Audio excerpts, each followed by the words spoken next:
Before we get into today's episode, a quick heads up. During the month of March, I'm hosting the Authentic Solopreneur Bundle. It's a free collection of 30 resources from experts who believe in growing your business without the burnout or pushy sales tactics. There are guides, templates, trainings, all yours at no cost, but it's only available through March 31st, so grab it now. The link is at the bottom of the show notes. Your online course is overwhelming your clients, and it's not because the content is bad. It's what makes this so frustrating. You put real thought into what you teach, and you know the material works, but your clients are still dropping off before they get the promised transformation. After 17 years as an educator and course designer, I can tell you the problem almost never comes down to content quality. It comes down to how you're sharing that information.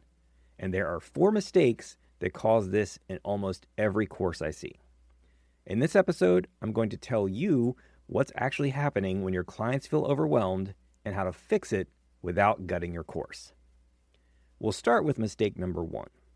Imagine this. You wake up tomorrow morning and you've got 3 things on your mind. You need to answer those client emails from yesterday, you need to post that bundle promotion on social media, and you need to prep for a coaching call. It's just 3 things and it's completely manageable. There is nothing new, you know what you're doing, and you even know the best order to get it done. Then, halfway through the day, you realize you still haven't updated your sales page with those new client testimonials. And it's been bugging you for a few days. So you think, I'll just squeeze it in. What happens? Something else gets dropped. Maybe the social media promotion didn't happen. Maybe the coaching prep gets rushed and you don't feel good about the session. Maybe half of your emails aren't as helpful or meaningful to your clients as usual. And you just don't feel great about how you showed up for the day. You didn't get worse at your job, you didn't lose your skills, you just ran out of mental space. That's exactly what's happening to your clients inside your course. Research shows us that working memory, that's the part of your brain that processes new information in real time, can only hold about 3 things at once comfortably. Think of it like juggling. Your client clicks into a lesson and they're holding the transformation promise you made in the title. They're checking whether you're delivering on that promise, and they're trying to follow your main point. That's 3 balls in the air. The moment you throw in a tangent, or jump to an unrelated concept, or pile on extra details, that's like throwing them a 4th ball. And their brain just doesn't struggle with it, it drops one of the previous balls it was already holding. In fact, it can be so jarring that all the mental balls are now on the ground and they've completely lost the thread. They're sitting there thinking, wait, what was this lesson even about? And here's the part that stings. You probably added that extra content because you wanted to give them more value. But more content didn't help them. It overwhelmed them. And overwhelmed clients give up. This is why your course can feel overwhelming even when every single piece of content in it is good. It's not about quality, it's about the quantity of information hitting your client's brain at once. It's what we call cognitive load. And it has a major impact on whether your clients actually finish your course and get results from it. So that's the first mistake, packing too much into your lessons because you think more content equals more value. It really doesn't. More content equals more overwhelm if it's not properly delivered. But knowing your clients can only handle 3 things at a time doesn't help much if you don't know what to do about it. So how do you actually teach a lot of material without overloading them? Let's talk about mistake number 2. Picture this. You're at a workshop and the presenter is walking you through a strategy for landing clients without spending money on ads. You're leaning in, you're scribbling notes. She's breaking down exactly how she used one email sequence to book 5 discovery calls in a week. You can feel it starting to come together in your head. You're already thinking about how you'd write that first email. And then, right at that moment, she says, okay, moving on, and launches into a deep dive on tax deductions for home offices. You feel mentally shaken. You look down at your notes and they don't even make sense anymore. That email sequence you're about to nail down, it's gone. And now you're half listening to something about write-offs while your brain is still scrambling to hold on to the thing you actually came for. This happens in courses all the time. The creator covers a concept, and right when the client is about to have that light bulb moment, the lesson moves on to something else. Now the client is trying to hold 2 unfinished ideas at the same time. Neither one clicks, and instead of feeling like they're learning, they feel like they're falling behind. I've seen this in my own teaching. You can watch it happen in a room full of people. You're explaining something and you can see the look on their faces. They're almost there. They're about to get it. And if you just gave it one more beat, maybe one more example, it lands. But if you rush to the next point, they check out. Their eyes glaze over and they're gone. So what's actually going on? Here's what's supposed to happen. When you teach one point and give it enough space, a clear explanation, an example, or even better, an exercise for them to put their new skill to the test, something happens in your client's brain. It clicks. They have that light bulb moment. And when it clicks, it moves from working memory into long-term memory, which means it's no longer taking up one of those 3 juggling slots. That slot is now free for the next point. That's how you fix your course. You layer your information. Cover one point and let it land, then move on. Another point, let it land, and move on. Each time something clicks, it frees up space for what comes next. You can teach someone 30 things in a single course without overwhelming them, but only if you let each one click before moving to the next. And notice I said 30 things in one course, not one lesson.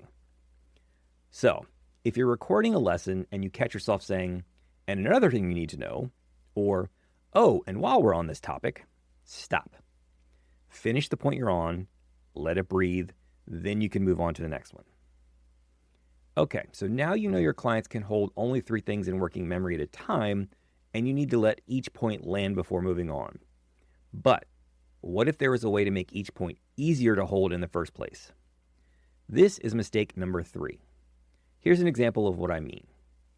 When you're building a course, you need to think about outcomes, lesson length, module flow, where your client is starting from, the overall transformation, sequencing, and resources like exercises and workbooks. How much of what I just said are you actually retaining right now? If you're being honest, probably not much. That's 7 disconnected concepts. I think that's 7. We'll say it's 7. All fighting for 3 slots in your working memory. It's not going to work. And that's exactly how a lot of course lessons are built. A pile of important information delivered one thing after another with no structure holding it together. Each individual piece is valuable, but together they just feel like noise. Now, what if instead I said there are 3 phases to building a course? Phase 1 is designing your transformation. Phase 2 is structuring your content. Phase 3 is making it stick. Notice what happened. Your brain isn't trying to hold 7 things anymore. It's holding one container with 3 compartments. I've given you a container to manage the information, something you can actually work with. That's what a framework does. It gives your client's brain a filing system. Instead of juggling a bunch of individual facts, they hold one structure, and that structure does the organizing for them. This is why naming your method matters. When you say the handoff method or the 3-phase course builder, you're not just being clever with branding, you're literally making your content easier to learn. You're reducing how much mental effort it takes to follow along. So look at your lessons. Are you giving your clients a pile of things to remember, or are you giving them a structure to put those things in? If it's a pile, organize it. Group-related ideas, then give the group a name. Inside the group, number each step. Turn it into a system instead of a list of facts. So far, we've covered cramming too much in, stacking without letting things land, and dumping disconnected information without a structure. But there's a 4th mistake we need to fix, and it's the one I see course creators resist the most. I want you to think about the last marketing email you got that tried to do everything at once. You know the one. It's announcing a new product, then there's a link to a blog post in the middle, and then it pivots to promoting a webinar. And oh, by the way, I'm speaking at a summit next week. Get your ticket here. You read the whole thing and did absolutely nothing. Not because the content was bad, but because it was pulling you in so many directions that no single thing felt clear enough to act on. Now, think about your course. You've probably got lessons where you're doing the same thing. You're covering the main point, but then you toss in a bonus tip, then a side note, then a while we're here, let me also mention. And before you know it, the lesson is trying to do 5 things at once. And your client walks away the same way you walked away from that email, doing nothing. Here's the part that's hard to hear. You probably added all of that because you were trying to give your clients more value. It feels wrong to cut something you know is useful. You're probably thinking, but they need to know this. And maybe they do eventually. But not right now, not in this lesson, not on top of 3 other things they're already trying to process. Every piece of content you include takes up space in their working memory, and every non-essential detail is stealing space from your core point, the one thing you actually need them to understand and act on. So here's the shift. Cutting content from your course doesn't make it less valuable, it makes it more valuable. When you strip a lesson down to one clear outcome and remove everything that doesn't directly serve that outcome, your clients don't think, this feels thin, they think, I can actually do this. So stop measuring your course by how much is in it.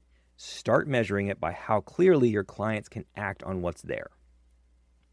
If you've been building your course and something has felt off, like content is solid but your clients just aren't getting through it, now you know why.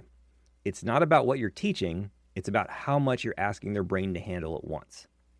If you want to hear more about how to structure your lessons so clients actually finish and get results, go check out episode 12, Why Clients Won't Finish Your Online Course, 4 Mistakes Course Creators Make.